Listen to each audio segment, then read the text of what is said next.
రామ రామ రామ. అది. హరే కృష్ణ భక్తులందరికీ ఇవాళ 4వ అధ్యాయంలోని 37వ శ్లోకాన్ని చదువుకుందాం.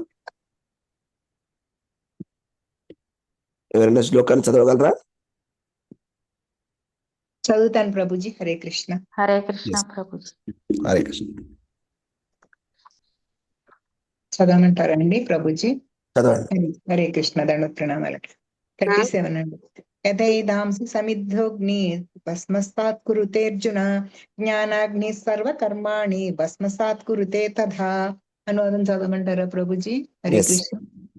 ఓ అర్జున, మండే అగ్ని కట్టెలను బూడిద చేసినట్లుగా జ్ఞానాగ్ని భౌతిక కర్మ ఫలాలన్నింటినీ కాల్చి బూడిద చేస్తుంది. హరే కృష్ణ.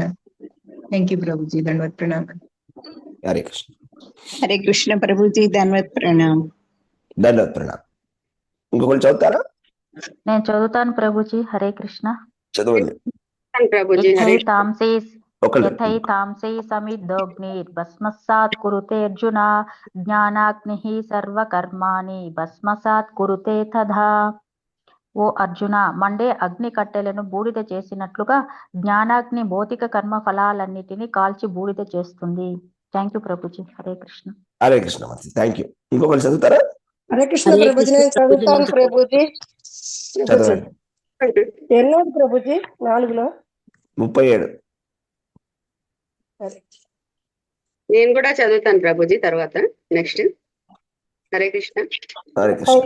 సముద్ధోగ్నిర్ భస్మసాత్ కురుతేర్జున జ్ఞానాగ్ని సర్వకర్మాణి భస్మసాత్ కురుతే తథా. ఓ అర్జున, మండే అగ్ని కట్టెలను బూడిద చేసినట్లుగా జ్ఞానాగ్ని భౌతిక కర్మ ఫలాలన్నిటినీ కాల్చి బూడిద చేస్తుంది. హరే కృష్ణ ప్రభుజీ. Thank you Hare Krishna. ఇంకెవరు చదువుతున్నారు? చదవండి. లాస్ట్. హరే కృష్ణ ప్రభుజీ. దండత్పండి. నేను చదువుతాను అన్నాను ప్రభుజీ. చదవండి. యథైతాంసి సమిద్ధోగ్నిర్గర్భస్మ సాత్కురుతేర్జున జ్ఞానాగ్ని సర్వకర్మాణి భస్మ సాత్కురుతే తథా. ఓ అర్జున, మండుచున్న అగ్ని కట్టెలను బూడిద చేయనట్లుగా జ్ఞానం అనే అగ్ని భౌతిక కర్మ ఫలములను అన్నింటినీ బూడిద చేసి వేయును. అనువాదం భాష్యం చదవాలి ప్రభుజీ? అవసరం లేదు.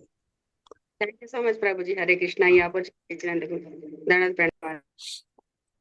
అయితే యథైతాంసి సమిద్ధోగ్ని,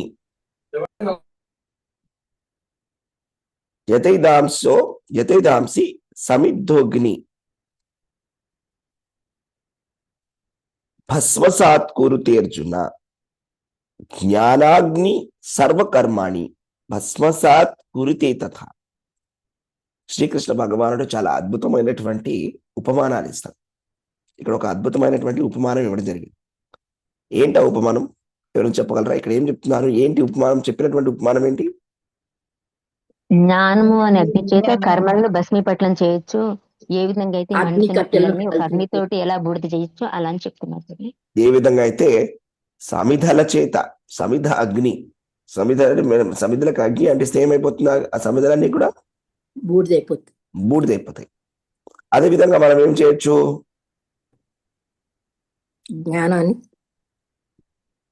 అనే అగ్నితోటి కర్మలను భస్మీపట్లం చేయొచ్చు. జ్ఞానం అనేటువంటి అగ్నితోటి మన అన్ని సర్వకర్మని అంటే మన చేసినటువంటి ఇంతకు ముందు చేసినటువంటి అన్ని పాప పుణ్యాలు ఏదైతే ఉన్నాయో అన్నిటినీ కూడా భస్మం చేసేస్తుంది ఈ జ్ఞానం అనేది ఇక్కడ చెప్పబడింది అనమాట. అవునా? అయితే ప్రతి మనిషి జీవితంలో ఒక ప్రశ్న అడుగుతుంటారు, నేను ఎందుకు బాధపడుతున్నాను అని.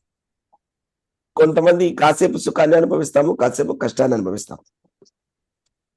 అయితే కొంతమంది అయితే మాత్రం జన్మతః కొన్ని మంచి పరిస్థితుల్లో పడతారు.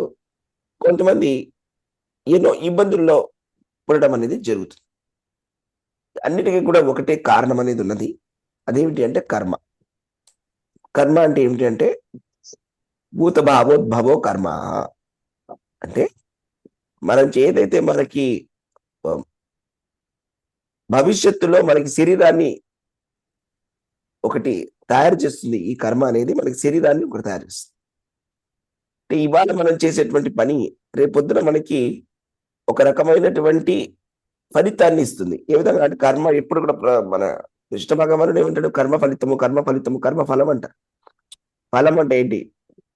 విత్తనం నాటినప్పుడు ఒక చెట్టు వస్తుంది, చెట్టు నుంచి ఒక పండు వస్తుంది. అదే విధంగా మనం చేసే ప్రతి పనికి కూడా ఒక ఫలితం అనేది ఉంటుంది. ఇది మనం సామాన్యమైన జీవితంలో కూడా చూడవచ్చు. అవునా? ఇప్పుడు ఒక మంచి పని మనం ప్రతిరోజు చేస్తే ఒక మంచి రిజల్ట్ అనేది వస్తుంది. సపోజ్ ప్రతిరోజు మనము ఒక మంచి డయట్ తీసుకున్నాం అనుకోండి, అప్పుడు దాని ఫలితం ఏంటి?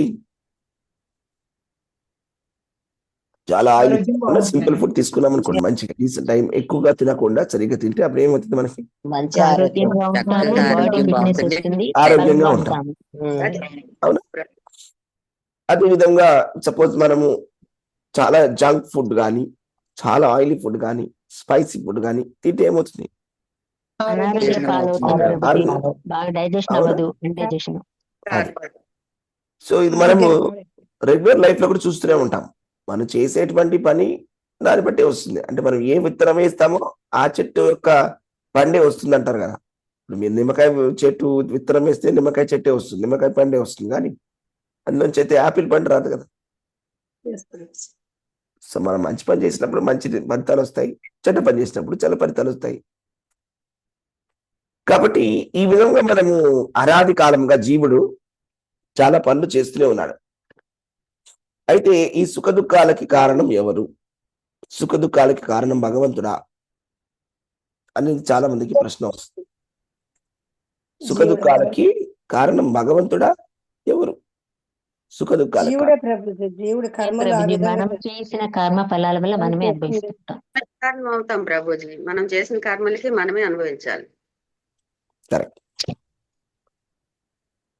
అయితే ఇక్కడ మనకి భగవద్గీత 13వ అధ్యాయంలో కృష్ణ భగవానుడు చెప్పడం జరిగింది అనమాట. ఏంటి అంటే జీవుడే దీనికి కారణము అని చెప్తారనమాట. జీవుడు ఏం చేస్తున్నాడంటే ఈ త్రిగుణాలతో కలిసి రకరకాలైనటువంటి కర్మలను చేస్తున్నాడు.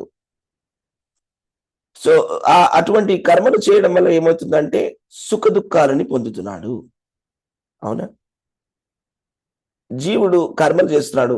కార్యకారణ కర్తృత్వే హేతు ప్రకృతి రుచ్యతే పురుష సుఖ దుఃఖానాం భోక్తృత్వే హేతు రుచ్యతే. 13వ అధ్యాయం 21వ శ్లోకం. ఎవరైనా అనువాదం చదువుతారా? 13వ అధ్యాయం 21వ శ్లోకం చదువుతాను ప్రభుజీ. చదవండి. 20వ శ్లోకం వరకు ఉంది. 13లో పని ఉంది. ఓకే 13. Okay okay Prabhuji. నేను చదువుతున్నానండి, చదవమంటారా? ఓన్లీ అనువాదం చదవండి, ఒక్కళ్ళే చదవండి. ఓకే. 21 అండి. కారణకర్తృత్వం అన్నది కదా. సమస్త భౌతిక కార్యకారణాలకు ప్రకృతి కారణంగా చెప్పబడింది. కాగా ఈ జగత్తులో నానా రకాల దుఃఖాలకు సుఖాలకు జీవుడే కారణం. హరే కృష్ణ. థ్యాంక్ యూ ప్రభు.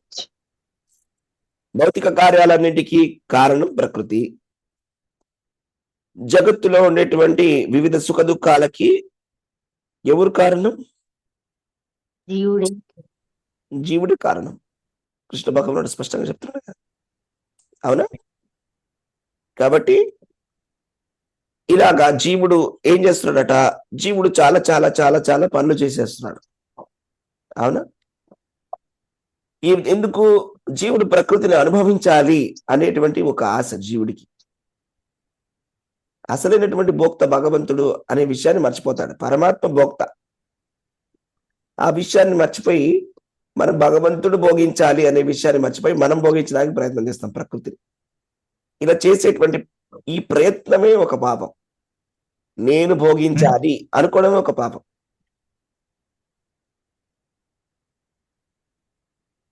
మనకు అనిపించవచ్చు అందులో పాపం ఏంటండి అని. సరే ప్రభుపాదులు వారిని ఒక ఆయన అడిగారు, నేను మంచివాడిని అండి, నేను భగవంతుడిని ప్రార్థించనండి, ఇందులో తప్పేంటి? నేను నాకు ఇచ్చినటువంటి నేను సంపాదించినటువంటి డబ్బులతోటి నా కుటుంబంతో మాత్రమే నేను చాలా చక్కగా సుఖంగా ఉంటున్నాను, ఇందులో ఎటువంటి తప్పు లేదు కదా, నేను చాలా మంచివాడిని కదా అని అంటే అప్పుడు ప్రభుపాదులు వారు అన్నారు, నువ్వు ఒక పార్క్కి వెళ్ళావనుకో, అక్కడ నీకు ఒక శాలువ కనిపించింది అనుకుందాం. ఆ శాలువ కనిపించినప్పుడు నువ్వు అది ఎవరితో తెలుసుకోకుండా తీసుకొని వాడుకోవడం మొదలు పెడతావు. దీన్ని దొంగతనం అంటారా కాదా అని అడిగాడు. అక్కడ ఉండేటువంటి వాడు వెతుక్కుంటున్నాడు ఎక్కడ పోయిందో శాలువ అని. దాన్ని ఏమంటారండి? సపోజ్ ఆయన వచ్చి అడిగాడు అనుకోండి నాది అని, ఇవ్వాలా ఇవ్వకూడదా? చేయాలి ప్రభుజీ. దొంగతనమే అవుతుంది ప్రభు. నేను ఇప్పుడే అక్కడికి వెళ్ళాను, అదే ఇప్పుడే అక్కడ వెళ్ళి జస్ట్ ఇక్కడ పెట్టేసి ఐస్ క్రీమ్ కొనుక్కోవడానికి వెళ్ళాను, తీసుకున్నారు ఏంటి నాకు ఇచ్చేయండి అంటే దొంగతనం అవుతుంది కదా? ఇవ్వకపోతే దొంగతనమే. ఇవ్వకపోతే దొంగతనం అవుతుంది కదా? అదే ప్రభుపాదులు వారు చెప్పారు. నువ్వు వాడుతున్నటువంటి వస్తువులన్నీ కూడా నీకు ఇచ్చినటువంటి వసతులు, ఓకే, నీకు ఇచ్చినటువంటి భూమి, నేల, ఆకాశము, ఈ ప్రకృతి వనరులు అన్ని కూడా భగవంతుడికి చెందినటువంటివి. ఇవన్నీ భగవంతుడి యొక్క భోగించడానికి ఉన్నవి. నువ్వు అడగకుండా వాటిని భోగిస్తున్నావు కదా, కాబట్టి నువ్వు మంచివాడివి కాదు, నువ్వు దొంగవి అన్నాడు. అంటే దీన్ని బట్టి మనం ఏం తెలుసుకోవాలి? అంతా భగవంతుడికి చెందిందే. ఆ భగవంతుడికి చెందింది మనం భోగించినట్లయితే అదొక పాపం. యజ్ఞశిష్టాసనస్సంతో ముచ్చంతే సర్వకిల్విషై భుంజంతే తే త్వగం పాపం ఏ పచ్చంతి ఆత్మకారణాత్. భగవంతుడికి మనము నివేదించకుండా తిన్నటువంటి భోజనము అది భోజనం కాదు, అది పాపం అని భగవంతుడు చెప్తున్నాడు. అవునా? కృష్ణుడు ఏం చెప్తున్నాడండి? మనం చేసినటువంటి ఫలితాలన్నీ కూడా ఏం చేయాలి? మనమే భగవంతుడికి భోగించాలా, లేకపోతే భగవంతుడికి మనం అర్పణ చేయాలి? భగవంతుడికి అర్పించాలి ప్రభు. యత్కరోసి యదస్నాసి యజ్జుహోసి దదాసి యత్తపస్యసి కౌంతేయ తత్పురుషం అదర్పణం. చేసినటువంటి ఏ పని అయినా, తిన్నటువంటి ఏ భోజనం అయినా, నువ్వు ఎవరికైనా ఇచ్చేటువంటి దానమైనా, నువ్వు చేసినటువంటి ఎటువంటి తపస్సు అయినా, అది ఏదైనా కూడా నాకు అర్పణగా మాత్రమే చేయవలెను అని కృష్ణుడు చాలా స్పష్టంగా చెప్పడం జరిగింది. అవునా? కాబట్టి ఈ విధంగా ప్రతి జీవుడు కూడా చాలా తెలుసో తెలియకో చాలా పాపాలు చేస్తున్నాడు. ఎందుకంటే చాలా మంది అడుగుతారు ఇదే ప్రశ్న. అంటే నేను భగవద్గీత చదవడం లేదు, నేను ఎటువంటి పూజలు అవి కూడా అంతగా ఏం చేయను, ఏదో సింపుల్ గా ఉంటాను, నేను కొంతమంది బిచ్చగాళ్ళు ఎవరైనా కనిపిస్తే బిచ్చగాళ్ళకి 5 రూపాయలు వేస్తా దానం, కాబట్టి నేను మంచివాడిని అని. అర్థమైందా? సో కాబట్టి నేను భగవద్గీత చదవట్లేదు, నేను ఎవరిని ఏమి ఇబ్బంది పెట్టట్లేదు, బిచ్చగాళ్ళకి 5 రూపాయలు కూడా వేస్తున్నాను, నేను చాలా మంచివాడిని. కాబట్టి వాళ్ళకి సమాధానం ఏంటంటే, మనం తెలుసో తెలియకుండా మనం చేసేటువంటి తప్పు ఇది. జ్ఞానం అజ్ఞానం. అజ్ఞానంలో తప్పు చేసినా కూడా తప్పే అది. అవునా? అంటే సపోజ్ నేను ఇలా అనుకుందామండి, లేటెస్ట్ నేను వెహికల్ని తెలియకుండా నో పార్కింగ్ బోర్డు కింద పార్కింగ్ చేశాను అనుకోండి, లేకపోతే నేను ఒక వెహికల్ని ఒక స్టేట్ నుంచి ఇంకో స్టేట్లోకి తీసుకెళ్ళి 14 రోజుల కన్నా ఎక్కువగా పెట్టాను అక్కడ వెహికల్ని పెట్టి, అక్కడ వెహికల్ని నడిపిస్తున్నా స్టేట్లో. అక్కడ ఉన్నటువంటి పోలీసులు పట్టుకొని చెప్తారు, ఇక్కడ ఉన్నటువంటి రూల్స్ ప్రకారం, ఆ స్టేట్ రూల్స్ ప్రకారం ఇన్ని రోజులు ఉండకూడదు బండి అని, ఫైన్ కట్టు అని. నేనంటాను ఇది నాకు తెలియదు, నేను కట్టను అని. వాళ్ళు వదిలిపెడతారా? అవునా? మనకు తెలియదు అంటే అది అజ్ఞానం. అజ్ఞానం అనేది ఒక ఎక్స్క్యూజ్ కాదు. నాకు తెలియదు కాబట్టి నాకు పాపం రాకూడదన్న అనే పొజిషన్ లేదు అక్కడ.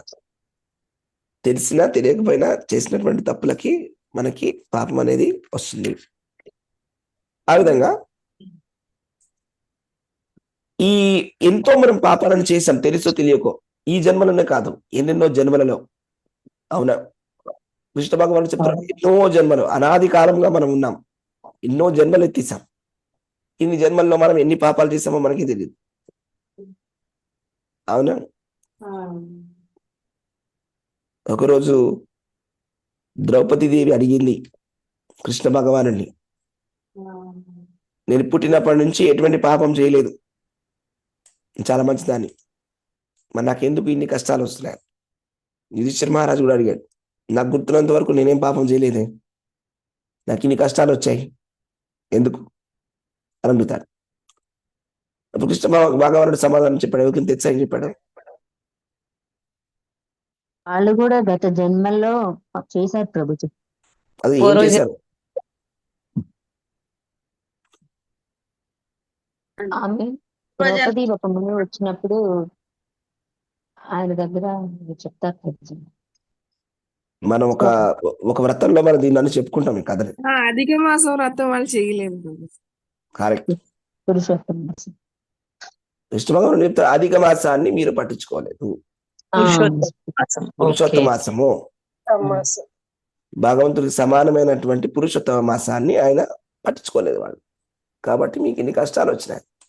అవునా? అదే విధంగా మనం ఏకాదశి కథల్లో కూడా వింటుంటాం. ఏం వింటాము? ఏకాదశి నాడట ఏం జరుగుతుంది? ఆ రోజు నాడు మనం అన్నం తీసుకోవాలా తీసుకోకూడదా? ధాన్యాలని తీసుకోకూడదు. ఇప్పుడు ఆ ధాన్యంలో ఏముంటుంది? పాపం ఉంటుంది ప్రభుజీ. ఆ ధాన్యంలో పాప పురుషుడు ఉంటాడట. ధాన్యంలో ఏకాదశి నాడు పాప పురుషుడు కూర్చొని ఉంటాడు. అంటే మరి చెప్పండి, ఇప్పుడు మాకు తెలియదండి, మాకేమో తెలీదు, మేమేమో క్లాసులకు ఏది రాలేదు, మేమే పుస్తకాలు చదవలేదు, మాకు ఇవంతా నాలెడ్జ్ లేదు, మేము ఎక్కడో ఉంటాము, మేము ప్రతి ఏకాదశి తినేస్తున్నామండి అంటే మనకి కర్మలు కౌంట్ అవుతాయా? లేకపోతే ఓ పోర్లే పాప మనకి ఏం తెలియదులే అని వదిలేస్తారా? మన స్టేట్ లో చేసినా తెలియకపోయి చేసినా అవునా కదా? మన గవర్నమెంట్ వాళ్ళు చేసినట్టుగానే కదా. సపోజ్ మనం వేరే స్టేట్ నుంచి వచ్చే వెహికల్ తీసుకొస్తే, మీరు వేరే స్టేట్ వాళ్ళ అండి, సారీ అండి మీకు తెలియదా, పర్లేదు వెళ్ళిపోండి అంటారా? అదే విధంగా సో తెలియకో మనం చాలా తప్పు పాపాలు చేసేస్తున్నాం, మనకు తెలియదు. ఎన్ని పాపాలు చేసామో మనకి ఐడియా లేదు. అదొక దాన్ని చెప్తారు. పాప పురుషుడు ఉండడం వల్ల మనం తినము, అంతే కదా ప్రభుజీ? అవునండి, పాప పురుషుడు ఉంటాడు అనమాట అందులో. ఏకాదశి సమయంలో ఉంటాడు అక్కడ. ఆ పురుషోత్తమ మాసం అనేది, ఏకాదశి వ్రతం అనేది చాలా చాలా చాలా చాలా ముఖ్యమైనటువంటి సమయాలు ఇవన్నీ. అర్థమైందా? జన్మాష్టమి, ఈ నరసింహ చతుర్దశి, ఇవన్నీ కూడా భగవంతుడి యొక్క ఆవిర్భవించినటువంటి రోజులు కూడా చాలా చాలా గొప్ప రోజులు అనమాట. తినిన వాళ్ళకి ఇప్పుడు తెలియని వాళ్ళు ఉంటారు, వాళ్ళకి చెప్పినా కూడా మేము ఎవరు చెప్పారు అంటే అలా వాదిస్తారు కదా. మరి అట్లాంటి వాళ్ళకి పాపం అంటది అనుకోవాలి ప్రభుజీ? అంటే పాప పురుషుడికి ఉన్న పాపాలన్నీ మనకు వస్తాయి అనుకోవాలి, అందుకని తినకూడదు అంతేనా ప్రభుజీ? ఇంత వాళ్ళు వాదించినంత మాత్రాన్ని వదిలిపెడతారా? సపోజ్ నేను వాదించాను అనుకోండి, ఇప్పుడు ఆర్టీఓ వాడు బండిని సీజ్ చేశాడు, నేను వాదిస్తే వదిలేస్తాడా? నేను చెప్తాను. ఫర్ ఎగ్జాంపుల్, నేను లేటెస్ట్ తమిళనాడులోకి వెళ్ళాను అనుకోండి, ఆయన తమిళంలో తిడుతున్నాడు, అరవల్లో తిడుతున్నాడు. ఏంటి బాబు నువ్వు అరవల్లో తెగ తిట్టేస్తున్నావు, నాకు తెలీదు, మా రూల్ కాతిది, నువ్వేవో చెప్తున్నావు నా మీద రూల్స్ అంటే ఇంకా నేను గట్టిగా అరుస్తా. కోపం వచ్చిందంటే కూడా నెక్స్ట్ లెవెల్ తీసుకెళ్తాను ఇంకా. అవునా? మనం ఆర్గ్యూ చేసినంత మాత్రాన్ని ఎటువంటి లాభం లేదు. నాకు తెలియదు అంటే అది ఒక సొల్యూషన్ కాదు. తెలిసినా తెలియకపోయినా దాని రిజల్ట్స్ వచ్చేస్తుంటాయి మనకి. మనం అదేమంటే మనం అడుగుతున్నాం కదా ప్రశ్న, లాజికల్ ప్రశ్న అడుగుతుంటారు కదా, పాండవులు అడుగుతున్నారు కదా ప్రశ్న, ఎందుకు మాకు ఇన్ని కష్టాలు వచ్చినాయి, నేను ఎప్పుడు తప్పు చేయలేదు, నేను ఎటువంటి పాపం చేయలేదు అని, మరి ఎందుకు అవుతుంది ఇట్లాగా అని. అవునా? నాకు తెలిసి నేను ఎటువంటి పాపం చేయలేదే అని చెప్తున్నారు కదా. సవిధంగా అంటే ఈ జన్మలో కాదు, కిందటి జన్మలో చేసినటువంటి పాపాలు కూడా. అంటే ఇంకొకటి ఏంటంటే, ఈ జన్మలో చేసినటువంటి పాపాలు వెంటనే రావండి. అది ఒక మంచి విషయం అని అనుకోవాలో చెడ్డ విషయం అనుకోవాలో నాకు తెలియదు, కానీ ఆ విధంగా అయితే ఉంది. ఈ జన్మలో చేసిన పాపాలు వెంటనే అవి అవ్వవు. చాలా చాలా పెద్ద పాపం అయితే కానీ అది వెంటనే అది అమల్లోకి రాదు, దాని రిజల్ట్ అనేది, కర్మ ఫలితం అనేది. ఇప్పుడు మనకు వచ్చేటువంటి కర్మ ఫలితాలన్నీ కూడా ప్రారంభం. అంటే కిందటి జన్మల్లో ఎప్పుడో చేసినటువంటి పనులన్నీ కూడా ఇప్పుడు రెడీ అయి వచ్చాయి. అవునా? ఇప్పుడు మన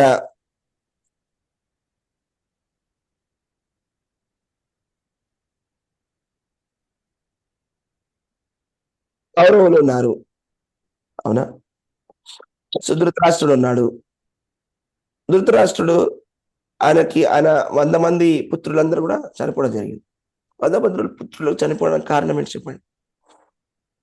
అని ఈ జన్మలో చేసినటువంటి పాపమా, కింద జన్మలో చేసినటువంటి పాపం? కింద జన్మలో ధర్మం పాటించలేదు. కింద జన్మలో చేసినటువంటి పాపం. కింద జన్మలో చేసినటువంటి పాపాన్ని అని చెప్తారు కదా, ఏదో ఇప్పుడు ఒక పక్షులని, ఒక 100 పక్షులని చంపడం జరుగుతుందని, అవునా? అవును ప్రభుజీ. అయితే దానికి ఇన్ని సంవత్సరాల తర్వాత ఆయనకి అలాంటి సిచ్యువేషన్ వచ్చి ఆయనకి అలా జరుగుతుంది. సో కాబట్టి ఇదంతా కూడా కర్మానుసారంగా జరుగుతుంటుందండి. ఎప్పుడో చేసినటువంటి కర్మలన్నీ వస్తుంటాయి. ఇప్పుడు మనం అడిగితే దానికి ఆన్సర్ చెప్పలేం మనం. లేదంటే ఇప్పుడు మనం మంచిగానే ఉండొచ్చు, కానీ ఒకప్పుడు మనం ఏం చేసామో మనకు తెలియదు కదా. అదొక పెద్ద కొండలాగా ఉందంట పాపం. ఓకే, అదొక పాపపు రాశి. పాపపు రాశి అంటే అది ఒక పెద్ద కొండ, ఇంత పెద్ద కొండ. ఇప్పుడు ఈ కొండని ఏ విధంగా దగ్ధం చేయాలి అనేది ఈ శ్లోకం యొక్క సమాధానం. ఈ కొండని దగ్ధం చేయాలి అంటే మనకు కావాల్సింది ఏంటంటే జ్ఞానము. జ్ఞానాగ్ని దగ్ధ సర్వ కర్మాణి అనేది ఇవాల్టి ఆలోచన. ఇప్పుడు మన కృష్ణ భగవానుడు చెప్పినటువంటి బోధన ఏంటంటే జ్ఞానాగ్ని సర్వకర్మాణి భస్మసాత్ కురుతే తథా. జ్ఞానం అనేటువంటి అగ్నితోటి సర్వకర్మలని కూడా భస్మీపటలము చేయవచ్చునో. అయితే జ్ఞానం అంటే ఏంటి? ఇది నెక్స్ట్ ప్రశ్న. జ్ఞానం అంటే 2 రకాలైనటువంటి విషయాన్ని జ్ఞానం అని అంటారు. ఒకటి ఏంటంటే నిరాకార జ్ఞానం, లేకపోతే అద్వైత జ్ఞానం. ఇంకొకటి ఏంటంటే దివ్య జ్ఞానం. సో నిరాకార జ్ఞానం అనే దివ్య జ్ఞానం రెండిటికి తేడా ఏమిటి అనేది మనం అర్థం చేసుకోవడానికి ప్రయత్నం చేద్దాం. చాలా మంది ఈ రెండింటికి కన్ఫ్యూజ్ అవుతుంటారు. చాలా మంది ఏం చేస్తారంటే ఈ శ్లోకాన్ని కోట్ చేసి జ్ఞానము భక్తి కన్నా గొప్పది అని నిరూపించడానికి ప్రయత్నం చేస్తుంటారు ఈ శ్లోకం ద్వారా. కానీ మనం అర్థం చేసుకోవాల్సింది ఏంటంటే జ్ఞానము అసలు ఇక్కడ చెప్పేటువంటి జ్ఞానం ఏ జ్ఞానం గురించి చెప్తున్నాను అని. మనం దీనికి కనెక్షన్ 12వ అధ్యాయంలో దొరుకుతుంది భగవద్గీతలో. కృష్ణ భగవానుడు చెప్తారనమాట ఏ విధంగా మనము మన్ని తరించుకోవచ్చు అని. సో అన్నిటికన్నా ముఖ్యమైనటువంటి విషయము అక్కడ చెప్పడం జరుగుతుంది. అర్జునుడు అడుగుతాడనమాట, నీ భక్తియుత సేవలో నిత్యము తగిన రీతిన నియుక్తులైన వారు లేదా అవ్యక్తమైన నిరాకార బ్రహ్మమును ఉపాసించువారు అను వీరిరువురిలో ఎవరు గొప్ప యోగ పరిపూర్ణులుగా భావింపబడుతుడు అని. ఎవరైనా చదువుతారా 12వ అధ్యాయం 1వ శ్లోకాన్ని? ఎన్నో శ్లోక ప్రభుజీ? 12:1. ఓకే, నేను చదువుతాను ప్రభుజీ.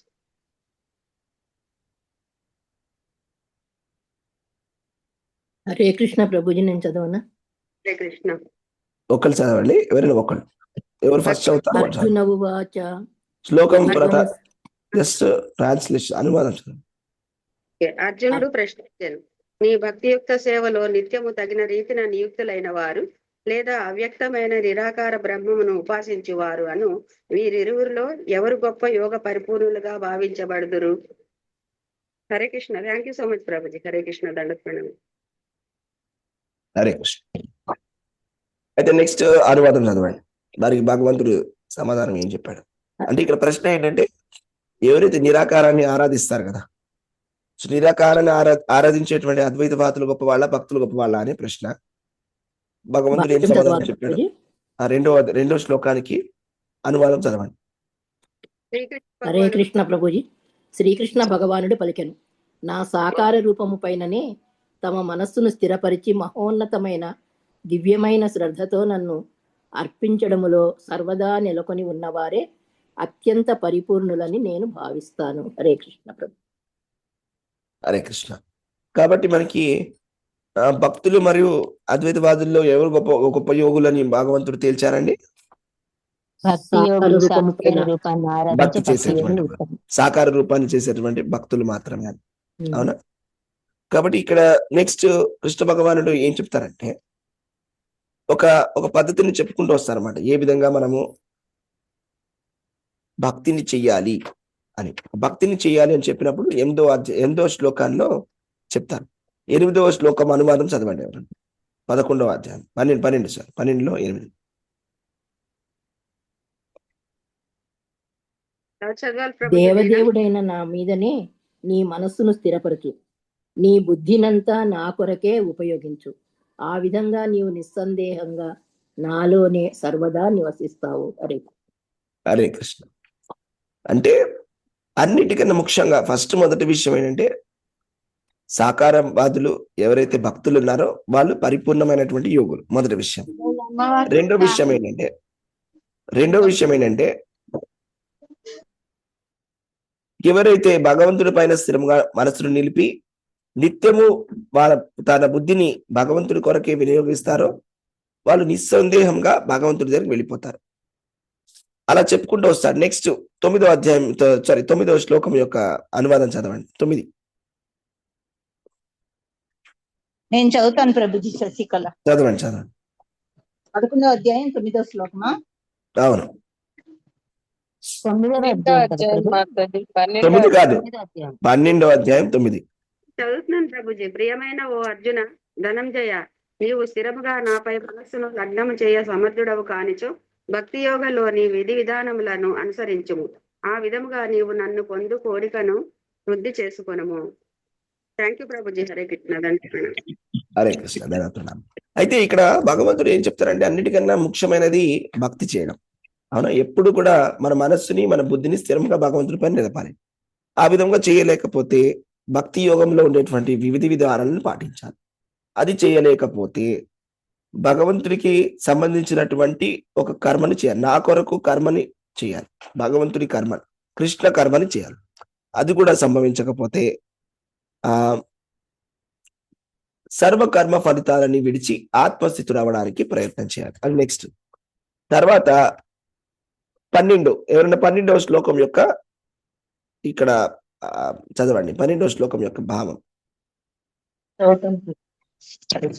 అనువాదం. ఈ అభ్యాసంలో నీవు చేయకపోయినచో జ్ఞాన సంపార్జనలో నెలకొనవలెను. అప్పటికి జ్ఞానము కంటేను ధ్యానము కంటేను సమస్త కర్మ ఫల ఉత్తమమైనది. ఎందుకనగా అట్టి సమస్త కర్మ ఫల త్యాగము చేత మానవుడు మనశ్శాంతిని పొందగలుగును. Thank you Prabhuji. హరే కృష్ణ. దండోపాయం. కృష్ణ ఇక్కడ ఏం చెప్పారంటే, శ్రేయో జ్ఞానం అభ్యాసాత్ జ్ఞానాత్ ధ్యానం విశిష్యతే ధ్యానాత్ కర్మ ఫల త్యాగాత్ శాంతిర్ అనంతరం. ఎస్. కాబట్టి ఇక్కడ అభ్యాసం అంటే ఈ భక్తిని చెయ్యలేకపోతే గనక మనం ఏం చేయాలి? జ్ఞాన సముపార్జనలో నెలకొనవలను. అంటే ఇక్కడ చెప్పినటువంటి జ్ఞానం గురించి చెప్పారు కదా కృష్ణ భగవానుడు. ఇది అద్వైత జ్ఞానం గురించి చెప్తున్నారు అనమాట. ఎవరైతే భక్తి చెయ్యలేకపోతారో, భక్తి చేయడానికి కావాల్సినటువంటి సుకృతి లేదో, భక్తి చేయడానికి కావాల్సినటువంటి శ్రద్ధ లేదో, చాలా కోమలమైనటువంటి శ్రద్ధ ఉన్నటువంటి వాళ్ళు, లేకపోతే పుణ్యము చాలా తక్కువగా ఉన్నటువంటి వాళ్ళు ఈ విధముగా జ్ఞానాన్ని వాళ్ళు తీసుకోవచ్చు. ఎందుకంటే జ్ఞానం అంటే, అద్వైత జ్ఞానం అంటే నిరాకారము. నిరాకారం అంటే ఒక భగవంతుడు ఉన్నాడు అని చాలా మంది ఒప్పుకోలేరు. అవునా? మీరు ఎవరైనా చూసారు అట్లాగా? భగవంతుడు ఉన్నాడంటే లేరండి, నేను ఎవరు లేరు భగవంతుడు అంటారు. ఒప్పుకోవడం చాలా కష్టంగా ఉంటుంది వాళ్ళకి. అంటే ఒక భగవంతుడు ఉన్నాడు, ఒక నియంత ఉన్నాడు, మన నియంత్రించేటువంటి ఒక అతను ఉన్నాడు, ఒక పురుషుడు ఉన్నాడు అంటే వాళ్ళు ఒప్పుకోరు. అది చాలా కష్టంగా ఉంటుంది. అలాంటి వాళ్ళ కోసమని ఏంటంటే, సరే ఏమీ లేదు, అంతా నిరాకారమే, ఒక నిరాకారం ఉంది, ఆ నిరాకారమే అదే నేను అని అలా ఆ విధంగా వాళ్ళు మొదలు పెడతారు. అది ఒక స్టార్టింగ్ స్టేజ్ అంతే. దాన్ని అద్వైత జ్ఞానం అంటారు. అది ఒక ప్రిలిమినరీ స్టేజ్. కృష్ణ భగవానుడు ఏం చెప్పాడు 12వ అధ్యాయంలో? ఎవరైతే భక్తిని చేయలేకపోతారో వాళ్ళకి అదొక హెల్ప్ చేసేటువంటి ఒక ప్రాసెస్ అంతే.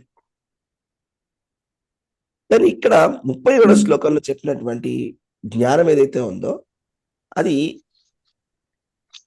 దీన్ని ఏమంటారో తెలుసా? దీన్ని ఏమంటారు చెప్పగలరా? ఇది కూడా జ్ఞానమే, కానీ ఈ జ్ఞానం పేరేంటి? దీనికి ఒక స్పెషల్ పేరు ఉంది ఈ జ్ఞానానికి. ఏ శ్లోకం ప్రభు? దేంట్లో? ఇవాళ మనం చెప్పుకున్నటువంటి 37వ శ్లోకం. దివ్య జ్ఞానమా ప్రభు? దివ్య జ్ఞానము. కరెక్ట్. దివ్య జ్ఞానము, ఈ రెండు వేరు. అర్థమవుతుందా? దివ్య జ్ఞానము అద్వైత జ్ఞానం అనేవి రెండు రకాలైనటువంటి జ్ఞానాలు ఉన్నాయి. దివ్య జ్ఞానం గురించి ఇక్కడ భగవంతుడు చెప్తున్నాడు. జ్ఞాన యోగము అంటే ఇప్పుడు 4వ అధ్యాయం పేరేంటి? దివ్య జ్ఞానం. లేకపోతే మనం జ్ఞాన యోగం అని కూడా చెప్తాం. జ్ఞాన యోగము, దివ్య జ్ఞానం. ఇప్పుడు 4వ అధ్యాయంలో శ్రీకృష్ణ భగవానుడు చెప్పుకుంటూ వస్తారు కదా. 4వ అధ్యాయంలో కృష్ణ భగవానుడు తన అవతారాల గురించి, తన అవతారాల యొక్క ఎందుకు వస్తున్నాడు, అవతారాలు ఎందుకు వస్తున్నాడు అనే విషయాన్ని చెప్పాడా ఇప్పటి వరకు? లేకపోతే అర్జున నువ్వు నేను ఒకటే, నిరాకారం ఆకారం సాకారం అని ఇట్లా ఆయన మాట్లాడా? లేదు ప్రభుజీ. ఏం చెప్పాడు 4వ అధ్యాయంలో మొదటి నుంచి ఇప్పటి వరకు ఏం చెప్పుకుంటూ వస్తున్నాడు? ఏం విన్నారో మీరు ఒక సమరైజ్ చేసి చెప్పండి. ఎవరి గురించి ఏంటి అసలు టాపిక్ ఏంటి? 4వ అధ్యాయంలో ఇప్పటి వరకు చెప్పినటువంటి విషయం ఏంటి భగవంతుడు? అంటే అర్జునుడు అడుగుతాడు, ప్రభుజీ నీవు ఇంతకు ముందే బోధించావు భగవద్గీతలో జ్ఞానాన్ని, ఒక్కొక్కరు అలా నువ్వు ఇప్పుడే జన్మించాం కదా, నీవు ఇంతకు ముందు ఎలా బోధించావు, అది ఎలా సాధ్యపడింది అని చెప్తే కనుక అప్పుడు జన్మ కర్మచమే దివ్యం అని చెప్పేసి నాకు ఎన్నో జన్మలు ఉన్నాయి, నేను ఎన్నో అవతారాలు ఎత్తాను, నీవు ఎన్నో జన్మలు తీసుకున్నావు, కానీ నాది దివ్యమైన జ్ఞానం, దివ్యమైన కర్మలు, నీవేమో శరీరం మారుతూ ఉంటావు, కాబట్టి నీవు ఇంత ముందు జన్మలో ఉన్నదంతా కూడా మర్చిపోతావు నువ్వు, కాబట్టి నీకు ఏది కూడా జ్ఞప్తికి ఉండదు. అందుకని నేను ఇదివరకే వివస్వానుడికి నేను ఈ జ్ఞానాన్ని బోధించాను అని చెప్పేసి చెప్తాడు ప్రభుజీ శ్రీకృష్ణ భగవానుడు. కరెక్ట్. ఇంకెవరైనా చెప్తారా? Very good, thank you Mataji. ఇంకా కర్మ ఫలాలన్నీ కూడా జ్ఞానం అనేటువంటి అగ్నితో దహించవేయమని చెప్పాడు. జ్ఞానం గురించి మాట్లాడట్లేదు ఇక్కడ నేను. 4వ అధ్యాయంలో ఇప్పటివరకు ఏం చెప్పారని అడుగుతున్నాను. ఇది ఇవాళ శ్లోకం గురించి అడగట్లేదు. 4వ అధ్యాయంలో మొదట్లో కృష్ణుడు ఏం చెప్పాడు? పవిత్రులు చెప్తారు ప్రభుజీ, ఇది సాధులను రక్షించడానికి, దుష్టులను శిక్షించడానికి, ధర్మాన్ని పునఃస్థాపించడానికి నేను ప్రతి యుగంలో అవతరిస్తూ ఉంటానని చెప్తారు ప్రభుజీ. భగవంతుడి యొక్క అవతార ప్రయోజనం. అవునా? ఇంకా చెప్పండి.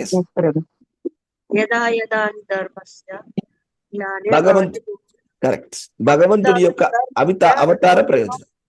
Very good, correct. ఎప్పుడైతే అధర్మం వృద్ధి అందుతుందో పరిత్రాణాయ సాధూనాం ప్రభు, శిష్టులను శిక్షించడానికి, శిష్టులను రక్షించడానికి ఏ అవతారంనైనా జన్మిస్తారని కృష్ణ భగవానుడు చెప్తారు. కరెక్ట్. ఇప్పటివరకు ఎక్కడైనా కూడా కృష్ణ భగవానుడు నేను అవతారాన్నే, నువ్వు అవతారానివే ఏంటి అని చెప్పలేదు ప్రభు. చెప్పాడా?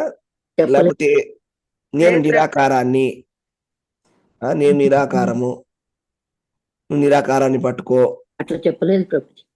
ఏకం, ఇట్లాంటి ఏమైనా మాటలు మాట్లాడా? లేదు ప్రభు, చెప్పలేదు, అలా అనలేదు. ఇప్పటివరకు చెప్పిందంతా కూడా కృష్ణుడు చెప్పింది దివ్య జ్ఞానం. అర్థమవుతుందా మీకు? చాలా స్పష్టంగా చెప్తున్నాడు కృష్ణుడు. ఏంటంటే నాది జన్మ కర్మచమే దివ్యం. కరెక్ట్ చెప్పారు మాత్రం. Very nice. జన్మ కర్మచమే దివ్యం ఏవం యో వేతి తత్వతః అని చెప్పడం జరిగింది. నా జన్మ కూడా దివ్యమైనటువంటిది, నా కర్మలు కూడా దివ్యమైనటువంటివి. అవునా? ఎవరైతే కూడా ఈ జన్మ కర్మలని అన్ని కూడా తలుచుకుంటారో వాళ్ళందరూ కూడా నాలాంటి ఒక దేహాన్ని పొందగలరు. నాలాంటిదంటే మళ్ళీ భగవంతులు అవుతారని కాదు, దివ్యమైనటువంటి దేహాన్ని పొందుతారు. దివ్యమైనటువంటి దేహాన్ని పొందుతారు. ఎందుకంటే మోక్షం వచ్చిన తర్వాత కూడా, వైకుంఠం వెళ్ళిన తర్వాత కూడా చతుర్భుజాలు వస్తాయంటండి. కానీ చతుర్భుజ రూపం వచ్చిన తర్వాత కూడా ఆ చతుర్భుజ రూపంలో ఉన్నటువంటి నిత్య సిద్ధుడు ఎవరైతే ఉన్నాడో అతనికి విష్ణుమూర్తికి తేడా ఉంటదంట. తెలుసా మీకు ఏంటో తేడా? అది ఉందా లేదా? విష్ణుమూర్తి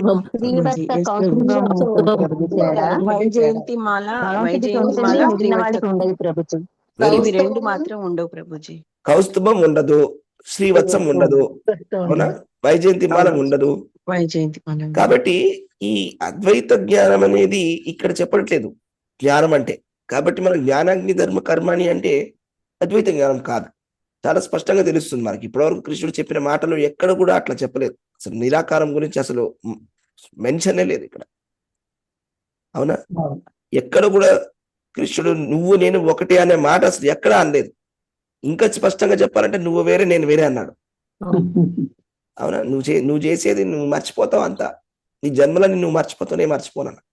అది నీకు నాకు తేడా అని చెప్తున్నాను. దీన్ని దివ్య జ్ఞానం అంటారు. కాబట్టి ఈ దివ్య జ్ఞానం వల్ల మనకి మన సమస్త సర్వకర్మలు కూడా అన్ని కూడా నాశనం. మన సర్వకర్మలు చేసినటువంటి పాపమైనా కూడా పుణ్యమైన రెండు కూడా భౌతికమే కాబట్టి అవి రెండు కూడా నశించిపోతాయి అనేది చాలా ముఖ్యమైనటువంటి విషయం. సో జీవుడు ఏంటంటే అసలు దివ్య జ్ఞానం ఏంటి అంటే జీవుడికి భగవంతుడికి మధ్య ఉన్నటువంటి సంబంధము, భగవంతుడికి భక్తుడికి మధ్య ఉన్నటువంటి సంబంధం ఏదైతే ఉన్నదో ఆ సంబంధం గురించి తెలుసుకోవడమే సంబంధ అభితయ ప్రయోజనం అంటాం కదా. సంబంధం గురించి భగవంతుడితోటి మనకు ఉన్నటువంటి జీవుడికి ఉన్నటువంటి సంబంధం గురించి తెలుసుకోవడమే దివ్య జ్ఞానం అంటే. విజ్ఞానం అని కూడా అంటాం దాన్ని. ఇది విజ్ఞానం అంటే, ఇది జ్ఞానం అంటే.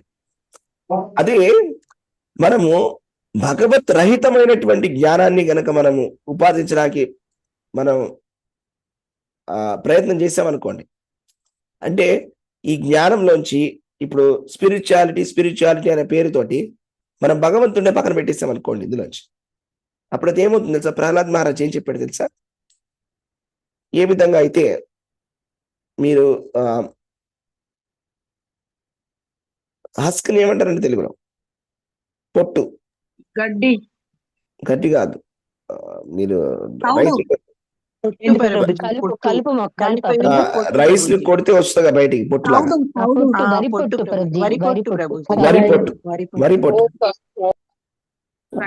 వరి పొట్టు కొడితే ఏమొస్తుంది? పొట్టును కొడితే ఏమీ రాదు. అవును, ఉట్టి పొట్టును కొడితే ఏమొస్తుంది? వృధా, శ్రమ వృధా ప్రభు. ఎవడో ఒక పొద్దు నుంచి రాత్రి వరకు అట్లా కొడుతూనే ఉన్నాడంట, ఏదో వస్తుంది అని. అయితే ప్రహ్లాద్ మహారాజ్ ఏం చెప్పాడంటే, ఇప్పుడు దివ్య జ్ఞానం అనేది ఎటువంటిది అంటే భగవత్ సంబంధిత జ్ఞానము.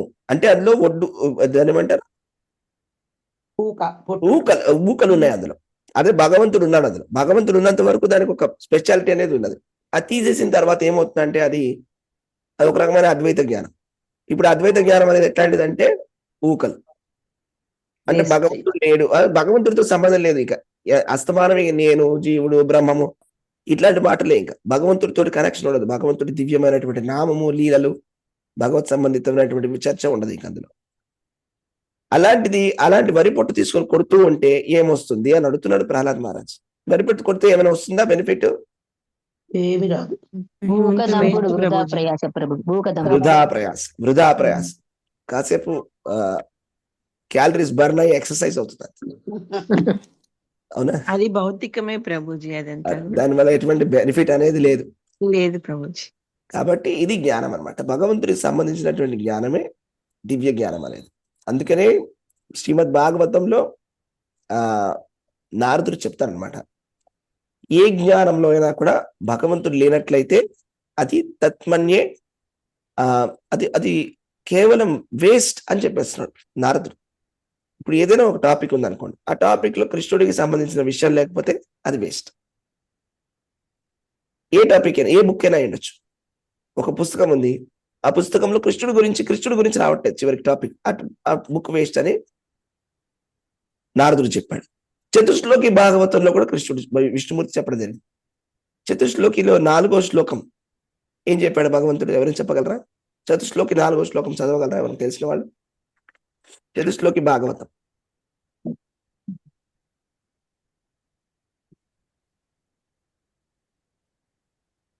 ఎవరు తెలుసు? చతుశ్లోకి హరే కృష్ణ ప్రభుజీ, చదవమంటారా? ఒక నిమిషం చదవండి, లాస్ట్ శ్లోకం. ఎస్, బుక్ తీసుకుంటున్నాను, చదవండి. ఒక్క నిమిషం ప్రభుజీ. చింతామణి జయంతి సోమ అదేనా ప్రభుజీ? కాదు, భాగవతంలోని 4వ శ్లోకం, 2వ శ్లోకం. ఓకే, 34. రితేతం యత్ ప్రతీయేత న ప్రతీయేత చాత్మని తద్విద్యాత్ ఆత్మనో మాయాం యథాభాసో యథాతమః.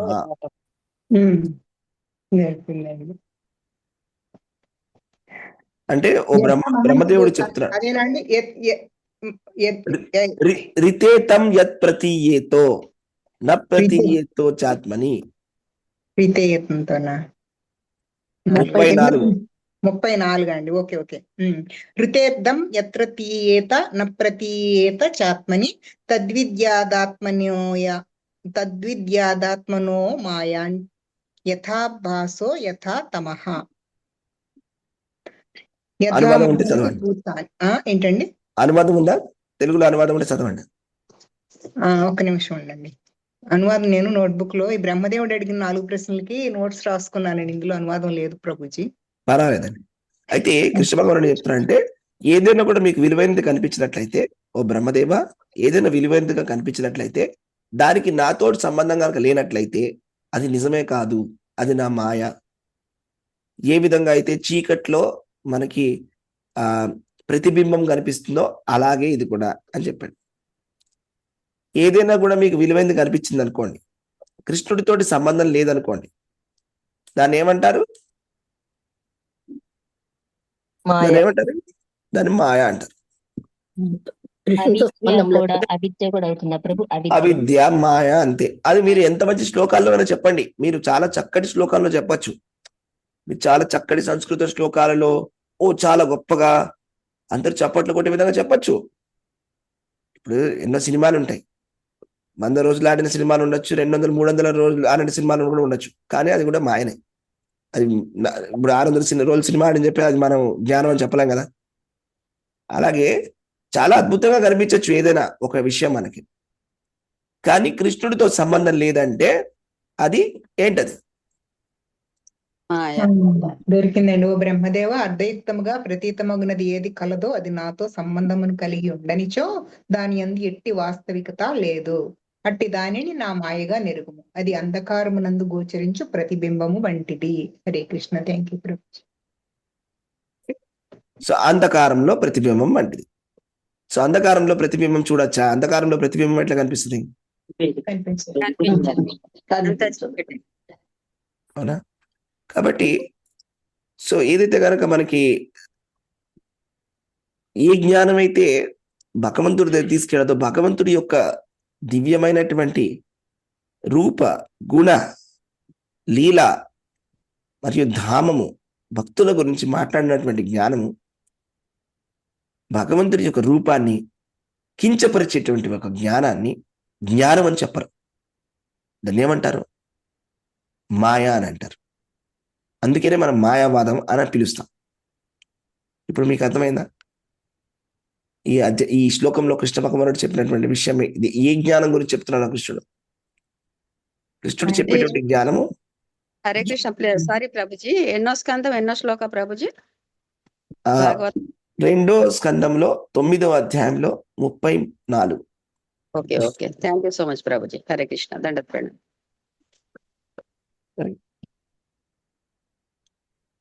కాబట్టి ఏదైతే కనుక పుస్తకాలు లేకపోతే ఏదైనా కూడా ఒక జ్ఞానము భగవంతుడికి సంబంధించినట్లుగా కానట్లయితే కనుక అది కాకులకి తీర్థస్థలం అని చెప్పాడండి నారదుడు. అంటే కృష్ణుడి గురించి ఇప్పుడు ఏదైనా ఒక దివ్యమైనటువంటి ఒక పుస్తకం ఉందంటే, ఒక ఆధ్యాత్మిక సభ నడుస్తుందంటే, ఆధ్యాత్మిక సభలో కృష్ణుడి యొక్క కీర్తన, కృష్ణుడి యొక్క కథలు, కృష్ణుడి యొక్క లీలల గురించి అక్కడ జరగాలి. కృష్ణుడి యొక్క అవతారాల గురించి అక్కడ చర్చ అనేది జరగాలి. కృష్ణుడి యొక్క వర్ణన అనేది అక్కడ జరగాలి. అది ఒక ఆధ్యాత్మికమైనటువంటి ఒక సభ. కానీ కృష్ణుడినే పక్కన పెట్టేసి నిరాకారం గురించి మాట్లాడడమా కానీ ఏదైనా కానీ అది ఎలాంటిదంటే ఆ వరి పొట్టిని కొట్టిన విధంగా, లేకపోతే ఒక కాకులకి ఒక పుణ్యతీర్థ స్థలం లాంటిది. అంటే అక్కడ ఉన్న వాళ్ళు కూడా ఒక రకంగా చెప్పాలంటే నారదుడు వీళ్ళందరూ కాకులు అని. అర్థమవుతుందా మీకు? కాకులకు కూడా తీర్థస్థలాలు ఉంటాయట. ఇప్పుడు కాకులు ఒక చోట చేరుతాయి, హంసలు ఒక చోట చేరుతాయి. ఎక్కడ చేరుతాయి కాకులు, ఎక్కడ చేరుతాయి హంసలు? చెత్తన్న చోట కాకులు చేరుతాయండి, హంసలు చేరుతాయి. అంతే కదా. చాలా అందమైనటువంటి సరస్సు దగ్గర హంసలు చేరుతాయి. కృష్ణుడి యొక్క కథల గురించి, దివ్య రూపము గురించి, భగవంతుడి రూపము సచ్చిదానందము అని చెప్పడం అనేది పుణ్యం. అలా చెప్తే మనం తరించుకోవచ్చు. భగవంతుడి రూపం కూడా మాయ అని చెప్పడం అనేది ఒక పాపం. అక్కడ కాకులు చేరతారు. అది దివ్యమైనటువంటి జ్ఞానం కాదు. భగవద్గీత చెప్పేటువంటిది దివ్య జ్ఞానం గురించి అది చాలా స్పష్టంగా కృష్ణుడు చెప్పడం జరిగింది. కాబట్టి మనం సంపూర్ణంగా ఎప్పుడైతే చదువుతామో క్లియర్గా మనకు తెలిసి వస్తుంది ఏంటంటే మనకి భగవంతుడితో సంబంధం అనేది ఒక జ్ఞానం అనేది ఏంటంటే కృష్ణుడు కూడా భగవద్గీతలో 13 అధ్యాయాలు కూడా మనకు చెప్తాడు జ్ఞానం అంటే ఏంటి అని. అంటే చాలా మంది ఈ జ్ఞానం యొక్క నిర్వచనాన్ని మార్చేశారు. అదొక పరిస్థితి మన ప్రస్తుతానికి. జ్ఞానము అంటే మనం వెంటనే మనం ఏమనుకుంటాం అంటే నిరాకార జ్ఞానం అని అనుకుంటాం. అలా కాదు. జ్ఞానం అంటే నిరాకార జ్ఞానం కాదు. జ్ఞానం అంటే దివ్య జ్ఞానం. 13వ అధ్యాయంలో 8 నుంచి 12వ అధ్యాయం 12 శ్లోకాలలో భగవంతుడు అసలు జ్ఞానం అంటే ఏంటో చెప్పాడు.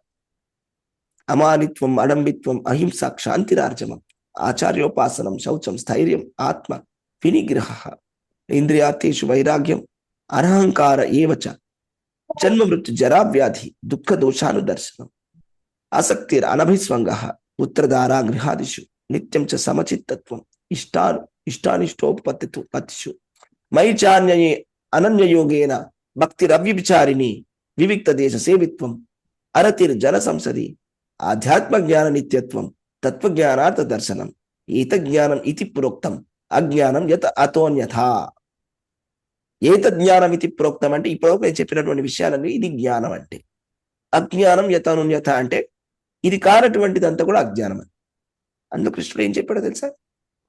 మయి చ అనన్య యోగేనా, మయి చ అంటే నా పట్ల, అనన్య యోగేన అంటే అన్యమైనటువంటి యోగము, అనన్యమైనటువంటి యోగము, భక్తి అవ్యభిచారిణి. అవ్యభిచారిణి భక్తి అంటే ఏంటండి? ఎవరైనా చెప్పగలరా? కుంకుమ భక్తి, అనన్య భక్తి, 24/7 భక్తి ప్రభు. ఏ దేవుణ్ణి? ఇక్కడ మయి అంటే ఏ దేవుణ్ణి అంటున్నాడు కృష్ణుడు? అంతేనా? మయి చ అనన్య మయి అవ్యభిచారిణి. కొంతమంది అడుగుతారు కృష్ణుడు ఎక్కడ చెప్పాడని భగవద్గీతలో అన్యాయ పూజించాలని. ఇక్కడ చెప్పాడు, చాలా చోట్ల చెప్పాడు, ఇక్కడ కూడా చెప్పాడు. మయి చ అనన్య యోగేన భక్తి అవ్యభిచారిణి అంటే ఎటువంటి అనన్యముగా కృష్ణుని భక్తి చేయడము, అనన్యమైనటువంటి యోగంలో కృష్ణుని మనం భక్తి చేయడం అనేది దీన్ని జ్ఞానం అంటారు అని కృష్ణుడు చెప్తున్నాడు. అదే కాకుండా ఇంకొక విషయం, అజ్ఞానం యతోన్యత అంటే ఇది కానిది ఏదైతే ఉందో, ఇది కాకుండా మీరు వేరే ఏదైనా పొజిషన్ చెప్పారనుకోండి, నేను కృష్ణునే ఒక్కటే పూజించను, నేను అందరినీ పూజిస్తాను అంటే దాన్ని జ్ఞానం అంటారా? ఈ నిర్వచనం ప్రకారం, భగవద్గీత నిర్వచనం ప్రకారం మూర్ఖత్వం అంటారు ప్రభుజీ. దాన్ని అజ్ఞానం అంటారు. నేను అనడం లేదు, శ్లోకంలో కృష్ణుడు చెప్తున్నాడు. ఏత జ్ఞానం ఇది ప్రోక్తం, అనన్య యోగంతో అవ్యభిచారి భక్తి చేయడం అనేది జ్ఞానము. అజ్ఞానం యథోన్యత అది కాకుండా, ఇది కాకుండా, భక్తి కాకుండా, కృష్ణుడి గొప్పతనం గురించి కాకుండా మనం ఎటువంటి ఫిలాసఫీ తీసుకొచ్చినా కూడా అది ఎంత గొప్పదైనా ఉండొచ్చు, అది ఎంతగా 100 మంది ఒప్పుకోవచ్చు, లేదా మొత్తం ప్రపంచం అంతా కూడా ఒప్పుకోవచ్చు. ఓటింగ్ సిస్టమ్ కాదు, ప్రభుపా చెప్తారు. జ్ఞానం అనేది ఓటింగ్ కాదు, డెమోక్రసీ లాగా. మనం ఇప్పుడు అందరూ ఓట్లు వేస్తారు. ఇప్పుడు మీ అందరికి ఏది కరెక్ట్ అనిపిస్తుంది ఓట్లు వేయండి, అదే కరెక్ట్ జ్ఞానం అని. అలా కాదు జ్ఞానం అంటే. జ్ఞానం అంటే భగవంతుడు ఏం చెప్తాడో అదే జ్ఞానం. భగవంతుడి గురించి మనం తెలుసుకోవడం అనేది జ్ఞానం. చివరికి మనము కృష్ణుడిని తెలుసుకోవడం అనేది జ్ఞానం. వేదశ్చ జ్ఞాన గమ్యము కృష్ణుడు. వాసుదేవ పరం జ్ఞానం. వాసుదేవ అంటే సంపూర్ణమైనటువంటి జ్ఞానం ఏంటి అంటే వాసుదేవుడి గురించి తెలుసు.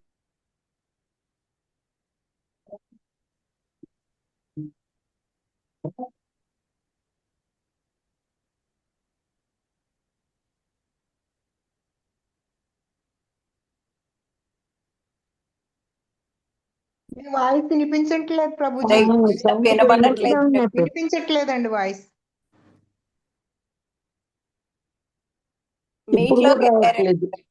రావట్లేదు ఇప్పుడు కూడా.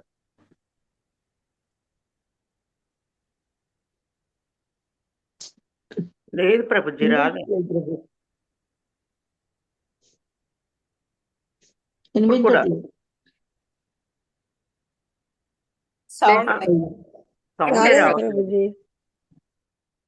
మీ మైక్ అన్మ్యూట్ లోనే ఉంది ప్రభు, కానీ వాయిస్ రావట్లేదు. సడన్ గా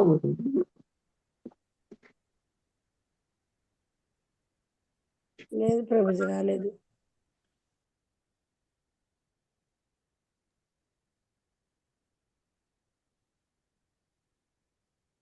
మైక్ తీసేసి డైరెక్ట్ మాట్లాడండి ప్రభుజీ.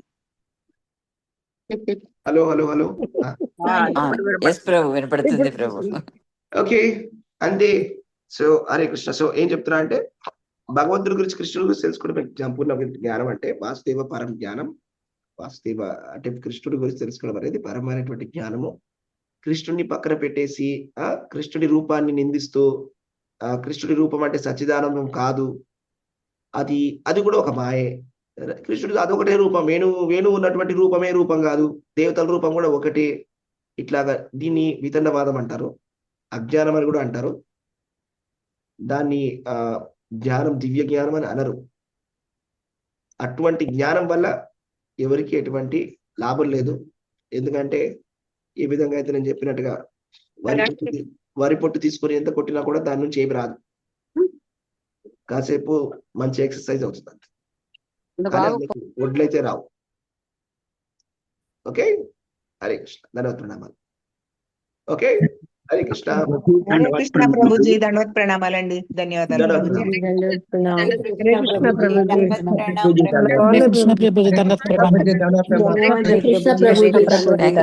హరే కృష్ణ. ధన్యవాదాలు ప్రభుజీ. హరే కృష్ణ. Thank you Prabhuji. హరే కృష్ణ. మీరు చతుశ్లోకి భాగవతం అని చెప్పారు కదా, అదేనా రెండో స్కందంలో, ద్వితీయ స్కందంలో అధ్యాయం 9 చెప్పారు ఇందాక మీరు, 35 శ్లోకం అదేనా? అవునండి. Okay Prabhu, thank you so much Prabhu. Hare Krishna. దండవత్ ప్రణామాలు. హరే కృష్ణ ప్రభుజీ, దండవత్ ప్రణామాలు. దండవత్